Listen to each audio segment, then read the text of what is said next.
You ever feel that chill in the air, that twitch in your spine that tells you something's off, like the room's too quiet or the sky's watching you? That's not paranoia, no, that's a warning, a whisper through the cracks, the kind that makes your skin crawl and your breath hitch. You see, when R is coming, it's never loud. It doesn't roar in with trumpets and banners. It creeps, slow, quiet, patient, like it already knows how the story ends and just wants to savor the wait. R is not a person. People keep thinking it's someone. Maybe a face, maybe a name. Maybe that guy who wronged them last summer, or the one who vanished without a goodbye. But no, that would be too easy, wouldn't it? Too tidy. People like to put monsters in boxes, wrap them in skin and say, there. That's who I'm afraid of. But the real monsters, the real ones don't wear faces. They feel like a pressure in your chest at 3 a.m., like a breath on the back of your neck when no one's there. That's R. C. When God lets something loose, He doesn't always give it legs and arms and a name tag. Sometimes He lets it come as a force, a presence, a ripple in the calm, something that doesn't knock on the front door. It seeps in through the cracks, like smoke, like guilt, like justice. That's the thing about forces. They're not here to negotiate. They're not after conversation. They're not waiting for your permission. They ever arrive, and suddenly nothing is the same. You might feel it before you see it.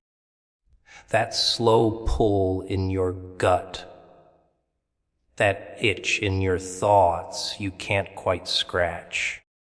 You think it's stress, maybe anxiety, maybe hunger. It's not. It's a warning. But you laugh it off. Humans love to laugh at what they don't understand until it eats them. You keep telling yourself, I'm fine. Keep scrolling. Keep pretending your world isn't creaking under something you can't name. But it's there, and it's real, more real than your 9 to 5. More real than the smile you fake every morning. Because R doesn't care how stable you pretend to be. You want to know what R could be. Could be regret, could be rage, could be retribution, redemption maybe. Could be reality if you're still hiding from it. Whatever it is, it's not waiting for you to be ready. It's already moving.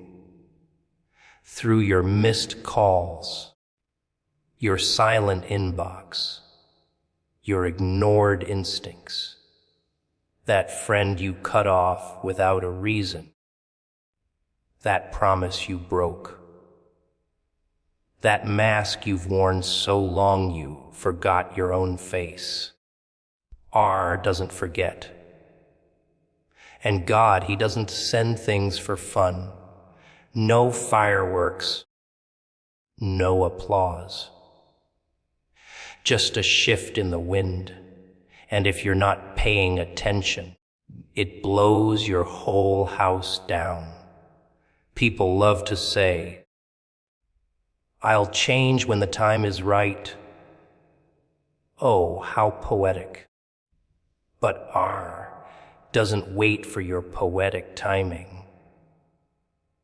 It doesn't care about your schedule, doesn't check your calendar. It arrives when you're vulnerable, when you're tired, when you've convinced yourself you're safe. That's when it hits. That's when you realize this wasn't random. It was coming all along. You just didn't want to see it. You can't fight what you can't name, but maybe naming it isn't the point. Maybe the point is feeling it, recognizing the weight behind the whisper, that chill in the bones when everything seems fine, but something says, move. That's R, not a scream, not a punch, just pressure, a shift, a flicker of something ancient, divine, and far more dangerous than any villain in your bedtime stories. People pray for signs, then flinch when they get one. They want comfort from God, not confrontation. But sometimes confrontation is the gift, because He knows you've been sleeping, drifting, wasting your time chasing shadows, pretending they're sunshine. So He sends something that doesn't knock, doesn't blink, just stares. Something that makes you question everything. That's not punishment. That's precision. That's design. That's R. God warns, not without purpose. You think He's up there just spinning the wheel, sending random storms for entertainment, like He's bored and thought, let's mess with this one today. No, not even close. When He speaks, it's deliberate. When He moves, it's with intent. But people love to treat warnings like background noise, like static on an old TV. They hear it, but they don't listen. They feel it, but they blame the weather. Funny how the ones asking for a sign are the first to ignore it when it finally slaps them across the face. See, you don't get thunder without lightning building up behind the clouds. You don't get that uneasy silence unless something is holding its breath. Warnings don't come wrapped in pretty paper with polite little notes. They come as chaos in disguise, a friend walking away without a word, a job slipping through your fingers, a door slamming shut that you thought was meant to be open. And what do?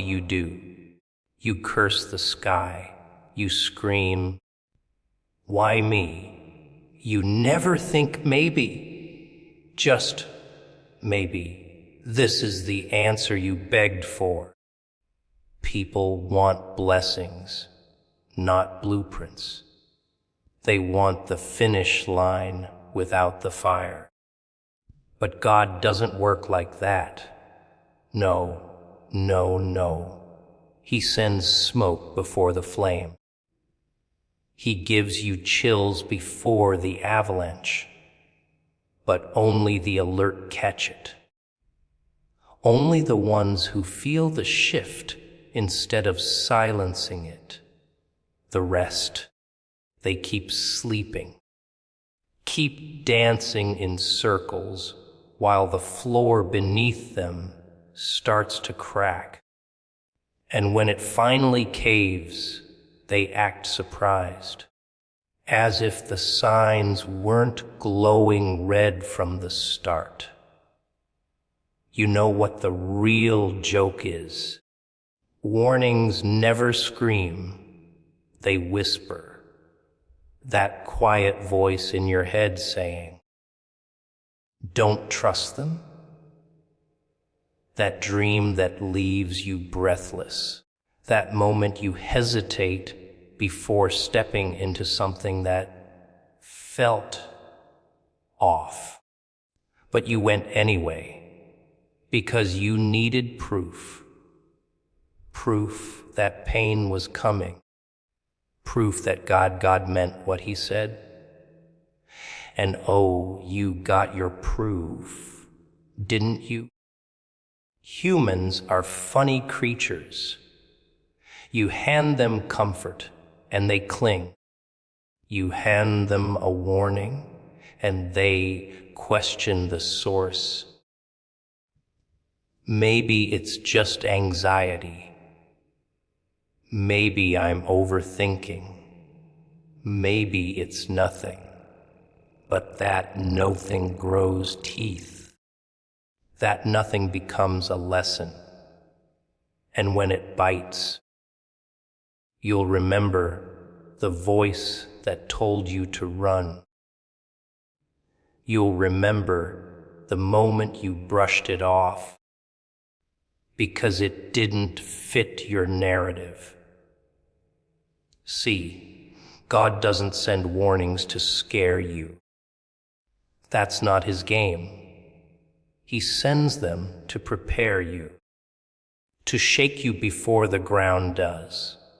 But the world's too noisy, too loud, too obsessed with distraction. People don't want to be alert. They want to be entertained. They want dopamine, not discipline. They want applause, not awareness. So when God whispers, "Watch," they're too busy scrolling to see the storm walking through the front door. And here's the wild part. Sometimes the warning isn't even about the danger. Sometimes it's about you. About what you've become. About how soft your spine's gotten. How numb your soul's grown. God doesn't shout because he doesn't need to. He's not in a rush. He knows what's coming. The question is, do you? Can you feel it building? That shift in the air, that static crawling across your skin, that's not coincidence. That's precision. That's your cue. That's the alarm clock in your bones, trying to wake you up from the sweet little lie you've been calling life. People say, God works in mysterious ways. Mysterious, no. Intentional. You just weren't paying attention. You just thought you had time. But warnings, they don't come forever. They don't repeat forever. They come once, maybe twice. Then they've become the thing you should have prepared for, comfort blinds. Oh, it really does. It's like velvet over the eyes, soft, warm, soothing, and absolutely deadly. You sit there wrapped in it, thinking you're safe, thinking the world's taking a nap right alongside you. But while you're sipping your tea and adjusting the cushions, the ground beneath you is shifting, inch by inch, and by the time you notice, you're not on a couch anymore. You're in quicksand. See, comfort's the real villain in this story. Not fear, not pain, not even that big bad thing you keep pretending isn't creeping around the corner. No, it's comfort, because fear wakes you up, pain makes you move, but comfort sings you lullabies while your soul withers. It tells you everything's fine, that you don't need to fight, that there's no war, no storm, no reckoning. Just relax, keep scrolling, keep pretending, and people love it. They eat it up like candy. They trade their alertness for anesthesia with a smile on their face. You know what comfort really is. It's a trap dressed in luxury. It's a prison with silk walls. It feels good, but it costs everything. Vision, awareness, instinct. You start missing things. Stop noticing the tension in the air. Stop hearing the warnings. You stop asking questions. Because why would you? Everything seems fine, right? The bills are paid. The room is warm. The notifications keep buzzing. Life looks okay on the outside, but inside you're going blind. And while you're busy being comfortable, Arv is moving. It's watching. It's waiting. Not because it has to, but because it can. Because it knows you won't see it coming. You're too busy trying to stay balanced, too busy chasing peace, as if peace ever came without a fight, too busy numbing out the voice in your head telling you something's wrong. You think ignoring it will make it go away. That's adorable. God didn't design you for comfort. He didn't wire your bones for the couch or your spirit for sedation.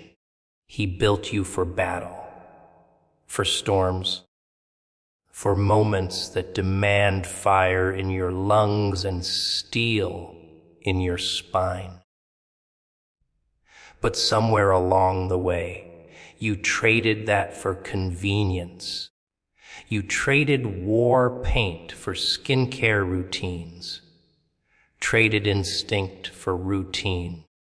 And now you walk around half awake, wondering why your soul feels empty. Comfort whispers lies with a smile. You've done enough. You're doing fine. Take it easy. But you know better. Somewhere deep down, you feel it. That itch under your skin. That gnawing in your gut. That sense that you were made for more than just surviving Tuesdays. But every time that truth bubbles up, Comfort shoves it back down. Shh. Not now. You're tired. You deserve rest. Sure, rest. While the wolves circle. The most dangerous thing about comfort is that it makes you forget the cost. You forget the sacrifices your ancestors made. You forget the pain that taught you. You forget the edge you once had, and slowly you lose yourself, bit by bit, smile by smile, until you're nothing more than a soft echo of who you could have been. That's what comfort does. It doesn't take you in one blow. It erases you slowly. So slowly you don't even notice. People say they want to grow. But growth doesn't live in comfort. It lives in chaos, in pressure, in resistance.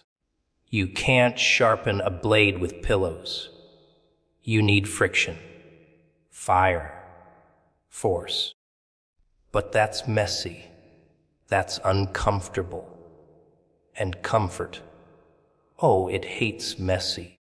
So it keeps you neat, predictable, quiet, easy to control, easy to break. And you let it. Because it's easier than facing the truth. Comfort is killing you quietly, while you smile and call it peace. Distraction is the real enemy. Not some hooded figure in the dark, not some dramatic, booming threat from the sky. No, the real killer shows up wearing a grin, holding a phone, playing your favorite song. Distraction doesn't kick the door down. It sneaks in while you're laughing, while you're scrolling, while you're chasing likes like they mean something, and all the while, something real, something serious is trying to get your attention, but your eyes, they're glued to the circus. Clowns love company. See, people don't get devoured by monsters anymore. They get dissolved, quietly, one notification at a time, just one more episode at a time, one fake friend, one mindless scroll, one moment of silence traded for noise. You keep feeding your brain candy and wondering why it can't lift anything heavy anymore. You wonder why your focus is shot, why your instincts are dull, why your soul keeps screaming at you while you're too busy watching strangers dance in kitchens. You ever try to hear God through static?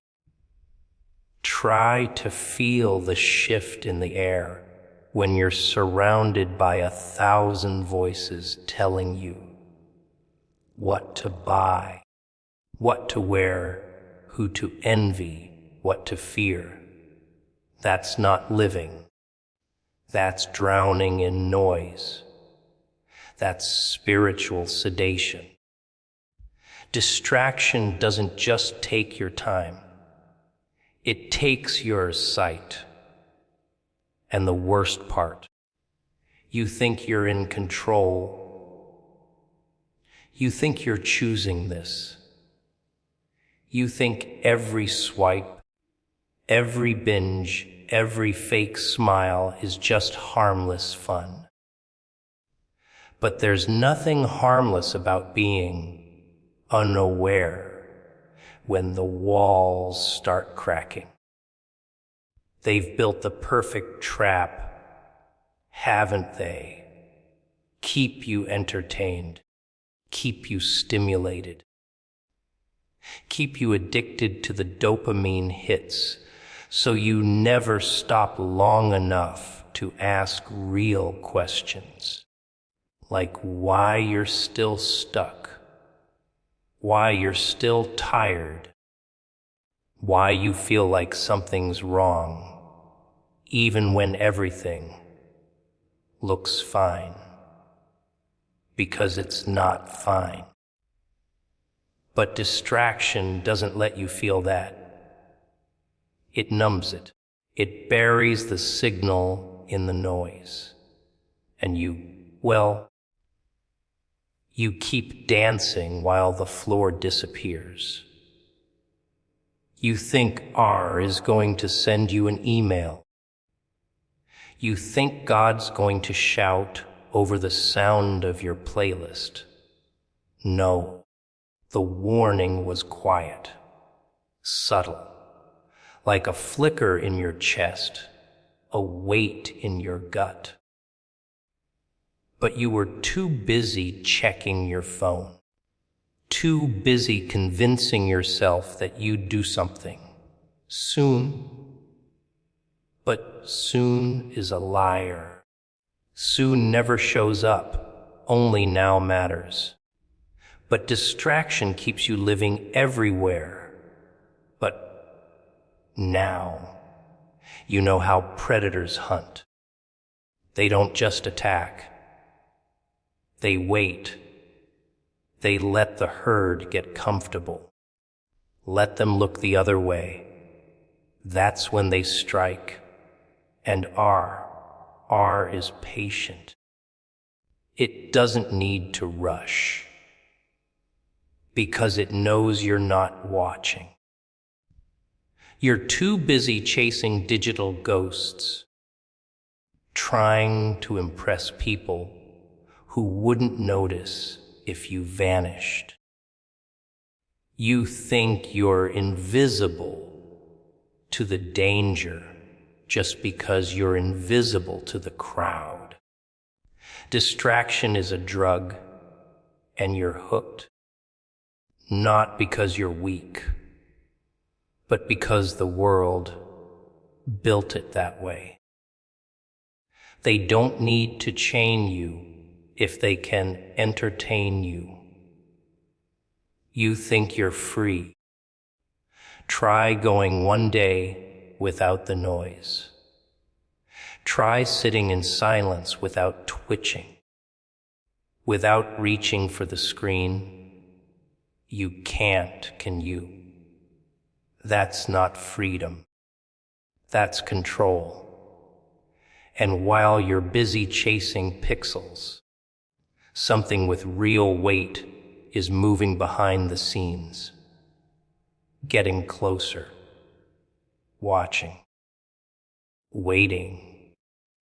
You keep thinking you've got time to wake up, that you'll get serious later. That one day you'll listen to that quiet little voice trying to save you. But distraction's job is to make sure you never get there, to keep your mind spinning in circles while your soul quietly screams for rescue, not from something outside, but from you. The threat moves silently. Prepare loudly. But oh, you like drama, don't you? You like your enemies with fangs and fire. You want them loud, obvious.